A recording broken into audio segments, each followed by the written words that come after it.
नाजरीन, आपको अपडेट करते चले चिश्तियाँ से, जहां पर अहमद जनरल हॉस्पिटल में मरीजों को बीमारियां बांटने का पूरा इंतजाम किया गया है। इंतहाई नाक़िस सफाई का इंतजाम, इंसानों के साथ जानवरों जैसा सलूक, महकमा सेहत और मुतलका तमाम महकमे जिनकी जिम्मेदारी है इनकी निगरानी करना, इनकी परफॉर्मेंस पर यह सवालिया निशान है। वहाँ पर मौजूद मरीजों का और उनके लवाहिकीन का आला हकाम से फौरी तौर पर नोटिस लेने का मुतालबा। मजीद जानते हैं वहाँ पर मौजूद तहसील रिपोर्टर मोहम्मद मोइन से, जानते हैं उनका आंखों देखा हाल। मैं हूं मोहम्मद मोइन, तहसील चिश्तियाँ से।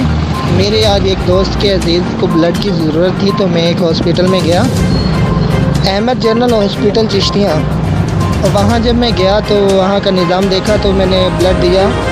ब्लड देते हुए मैंने वहाँ का मुआयना किया तो वहाँ उनकी लेबॉर्ट्री में भी बिल्कुल कोई सफाई का इंतज़ाम नहीं था और हर जगह पे मेरे ख़्याल में कचरा ही कचरा फैला हुआ था। जब उनके अमले से बात हुई तो कहते हैं कि यहाँ का जो अमला है ना वो बिल्कुल ही सफाई का ख्याल नहीं रखता, हम क्या करें। तो लेबॉर्ट्री में जो उनके लात थे वो भी बिल्कुल नाकिस किस्म के जरासीम से भरे हुए, और जहाँ पे ब्लड निकालते हैं वहाँ की सूरत हाल तो आप देखें, ये आपको नज़र आ रही होगी स्क्रीन पे, तो देखें उसकी सूरत हाल क्या है।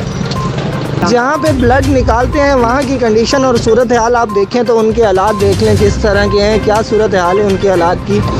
और सफाई का तो मेरे ख्याल में किसी भी एरिया में कोई निज़ाम नहीं है, हर जगह पे कूड़ा फैला हुआ है, कोई सफाई का निज़ाम नहीं। हॉस्पिटल में यहाँ मेरे ख्याल में मरीज़ ठीक होने की बजाय ज़्यादा बीमार होकर घर जाते होंगे। मोहम्मद मोइन ज़मान, तहसील रिपोर्टर चिश्तियाँ।